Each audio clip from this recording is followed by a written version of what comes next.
ಪ್ರತಿಜ್ಞೆ ಮಾಡಿ ಶಪಥಗೈದು ಹೇಳ್ತಾ ಇದ್ದೇನೆ, ನಿನ್ನ ಅಪೇಕ್ಷೆಯನ್ನು ನಾನು ಈಡೇರಿಸ್ತೇನೆ ಅಂತ. ಹೀಗೆ ನರ ಮತ್ತು ವಾನರ ಇಬ್ಬರು ಈ 2-3 ಕಡೆಗಳಲ್ಲಿ ಆ ಶಬ್ದವನ್ನು ಹಾಗೆ ಬಳಸ್ತಾರೆ. ತತಸ್ಥವು ನರವಾನರವು ಅಂದರೆ ಒಬ್ಬ ನರ ವಾನರನ ಜೊತೆಗೆ ಸಂಬಂಧವನ್ನು ಬೆಳೆಸುವಂತಹ, ಅಂದರೆ ಪ್ರಕೃತಿಯ ಜೊತೆಗಿನ ಸಂಬಂಧ ಇದು.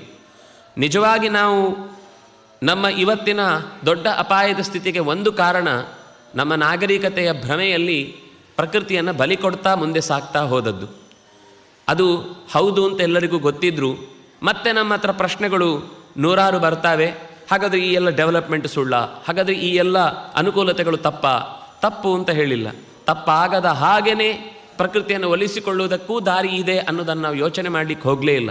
ನಮಗೆ ಈಗ ತಕ್ಷಣಕ್ಕೆ ಸಿಗುವ ಲಾಭ ಮತ್ತು ಸುಲಭದಲ್ಲಿ ಎಲ್ಲ ಕೆಲಸಗಳೂ ಆಗಬೇಕು ಅಂತ, ಅನಾನುಕೂಲ ಇದ್ದಾಗ ಸಮಸ್ಯೆಯನ್ನು ಪರಿಹರಿಸುವುದಕ್ಕಾಗಿ ಯಂತ್ರ ಕಂಡುಹಿಡಿಯುವುದು ಒಂದು.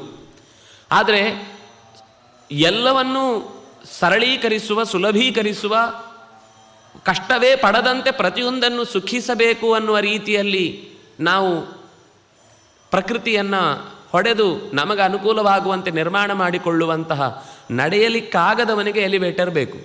ನಡಿಲಿಕ್ಕಾಗೋನಿಗೂ ಯಾಕೆ ಬೇಕು? ಬಹಳ ಹೊರೆ ಇದೆ, ಅದನ್ನು ತಪ್ಪಿಸಲಿಕ್ಕೆ ಒಂದೇ ಸರ್ತಿ 2 ಸರ್ತಿ ಹೋಗಿ ಬರುವುದು ಕಷ್ಟ ಆಗುತ್ತೆ, ಅದನ್ನು ಹೊರಲಿಕ್ಕಾಯಿತು. ಆದರೆ ಇವತ್ತು ಎಲ್ಲ ಗಟ್ಟಿಮುಟ್ಟಾಗಿ ಕೈಕಾಲು ಅನಾಯಾಸವಾಗಿ ಓಡಾಡುವ ಶಕ್ತಿ ಇದ್ದಾಗಲೂ ಬಯಸುವುದು 4 ಹೆಜ್ಜೆ ಇಡುವುದಕ್ಕೂ ನಮಗೆ ಔದಾಸೀನ್ಯ ಕಾಡ್ತಾ ಇದೆ ಅಂತಂದರೆ ಇದು ಒಂದು ಉದಾಹರಣೆ.